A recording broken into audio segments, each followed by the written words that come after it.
You stealthily creep by the village houses. At least, you thought you were being stealthy. You hear a familiar voice calling out from one of the windows overhanging the street. Washa, wait! I have business with you. Hush! We'd better whisper. I've got this neighbor and I hate her guts. So curse her a bit, will you? Use a killer curse or something. Not a strong one. I've got a gift ready for you.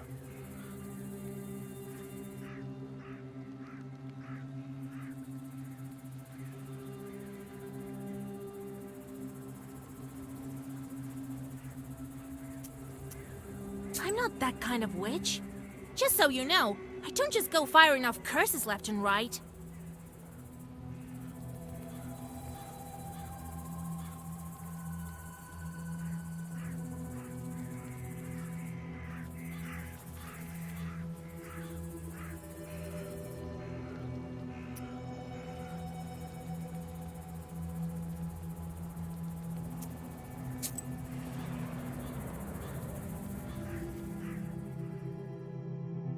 You notice a noisy family gathering in front of one of the houses. It's unusual to see an entire family out on the street at this hour. Strange, muffled sounds are coming from inside their house. Falling cutlery, furniture moving around. Good evening to you, Vasilisa. God himself has sent you to us tonight. Everything has been turned upside down in our house. The enemy of man is haunting our house. The devil himself is here. Everyone is scared senseless. How did it manage to get in here? It's no simple matter for a chort to get inside a human dwelling. What did you do yesterday? We just had some tea. Natalia likes it a lot. She's quite fond of tea. Then we prayed and went to sleep. And in the middle of the night, it all started.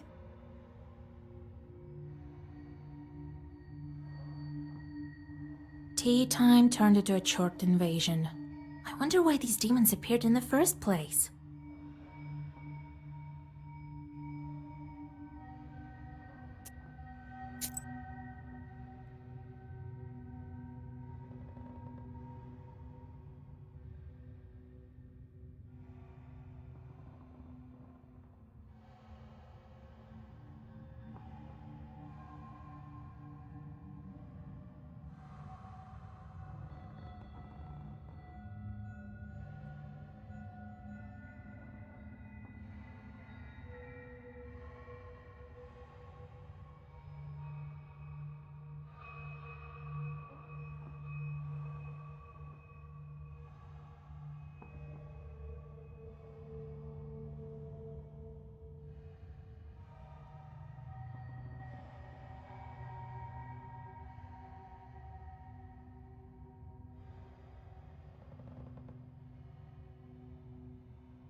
And did you make the sign of the cross over the samovar?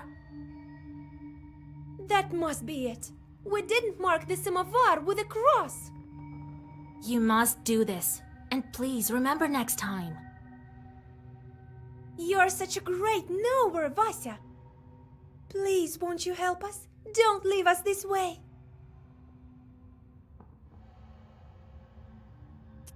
Oh, very well. I will help you. It's no good sleeping on the street, is it? Thank you, Vasilisa. Have some milk for you, Johnny. You come inside the izba. Everything is in complete disarray. The Chorts have certainly had their way here. You make the sign of the cross and take a couple of careful steps deeper inside. The demons have made a mess. They threw the dishes and cooking pots around, but luckily, the brass utensils seem to be intact. The most damaged part is the shrine in the corner. The icon cases are damaged, and the candles are broken.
You approach the overturned samovar. Suddenly, it shakes and starts to move, and red eyes light up the darkened room. A demon is here.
The elders of the family bow to you and thank you for helping them.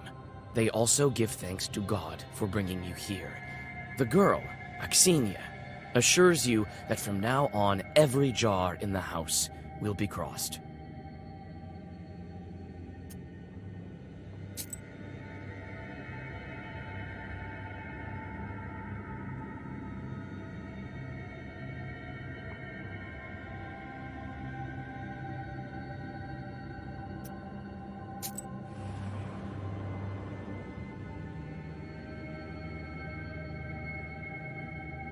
The silver glow of the moon catches glimpses of the foul water. The chilled northern night air is split by dull croaks coming from the swamp.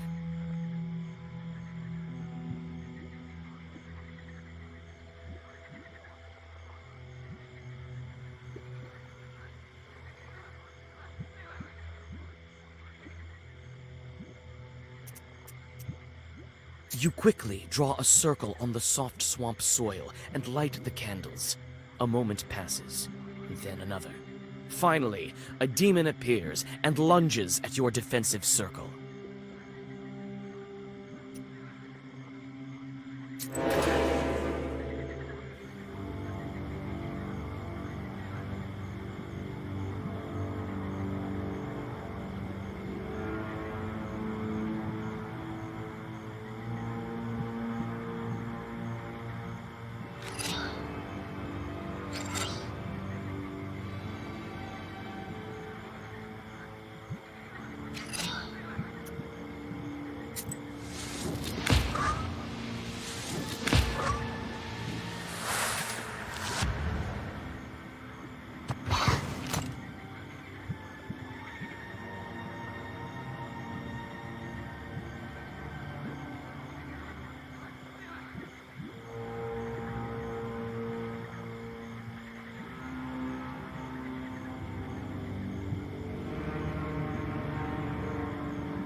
Standing amidst the black wooden figures, you hear a rustle in the trees.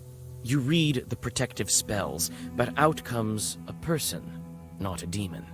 An ancient woman dressed in old clothes. It would seem you have come across a beggar. Oh, a witch, a witch. I can smell your kind from a mile away. Can you spare a few coins? I don't need much to get by. A person is only as good as they are charitable.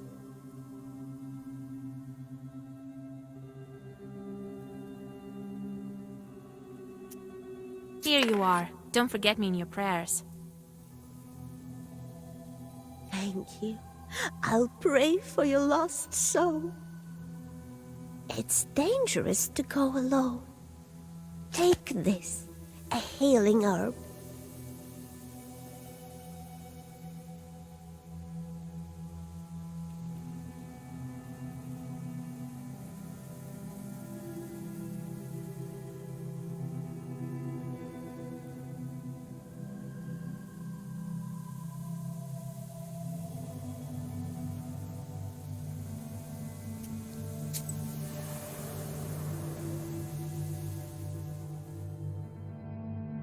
Near the forest's edge, you see a white towel on an old stump. Someone has left a bottle of milk and some piragi. Near these gifts is a birch charter. Peasants from Bigici village are asking the Leshi to take care of their cattle.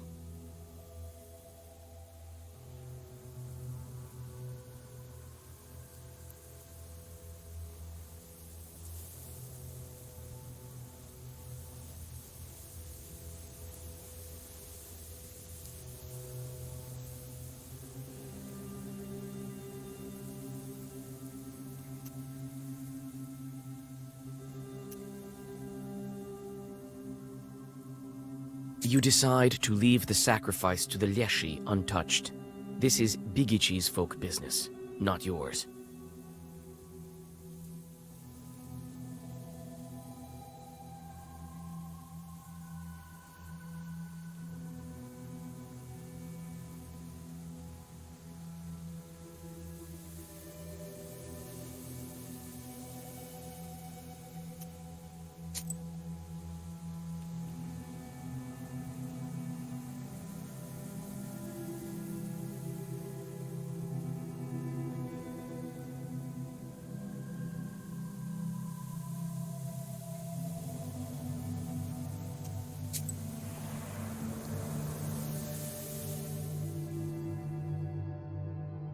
While traveling through the woods, you stumble upon a snake's nest.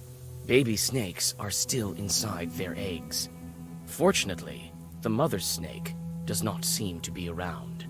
You make a small wall of stones around the nest and wait for the larger snake to come back. The mother snake soon returns. Seeing the barrier, she fruitlessly tries to get past, but soon leaves. Some time passes, and the snake comes back with a bunch of grass in its mouth. The snake touches the grassy mass to the stone barrier, and the wall instantly collapses. The snake is reunited with its nest. You quickly grab the grass before the snake hides it. It smells of rust. The only noticeable thing about it is the cross shape made by 4 leaves. Fortune has smiled upon you. You have found a break herb, a bundle of aromatic weeds that opens locks and barriers.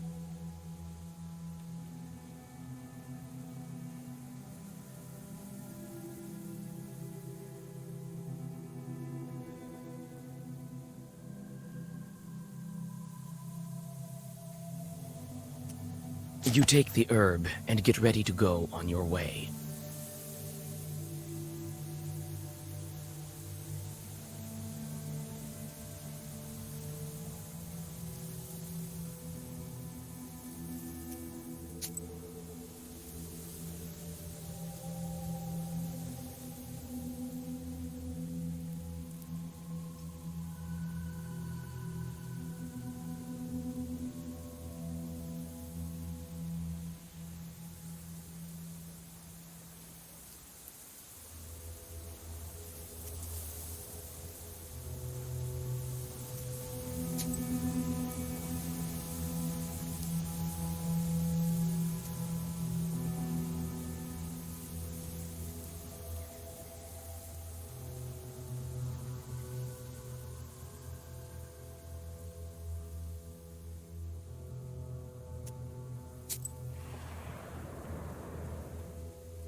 On a hillside near Kacheva Lake, you see two silhouettes.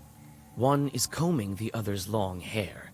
There is something strange in his uneven movements, something that gives you shivers.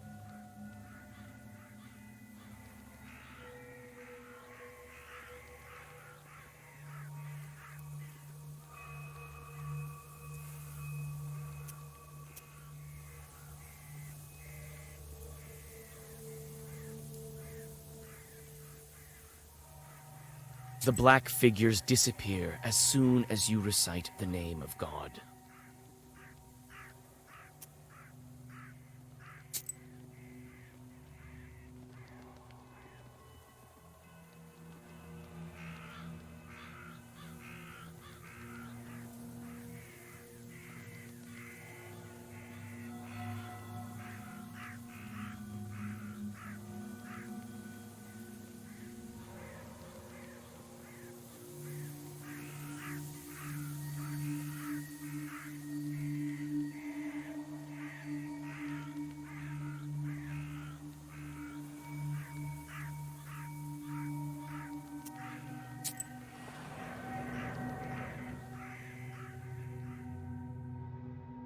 Gloomy windmill arms creak in the distance, parting the pre-dawn fog.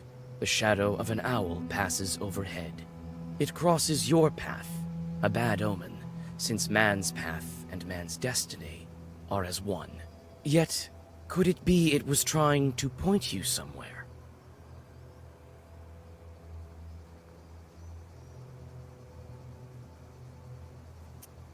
Suddenly, you come upon a swamp and stop at its border. It is dangerous to continue onward. You turn to go back and notice a devil's finger beneath your feet.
You meet two travelers from Bigichi village who are on their way to the fields.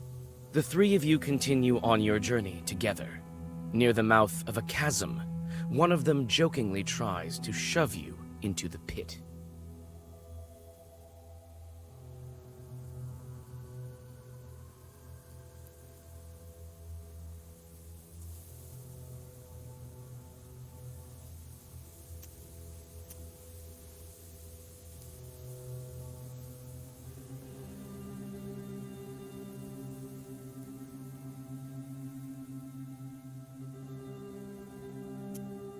You strike the peasant backhanded. As you glare at your two traveling companions, they transform into black, shadow-cloaked demons.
You walk around the windmill and approach the chewed forest. The grim silence envelops you. The only sound you hear is of the fir branches, whispering in the morning fog. Suddenly, you see a swarm of chorts flying out of the side of the building, gleefully throwing around pieces of the windmill's wooden machinery.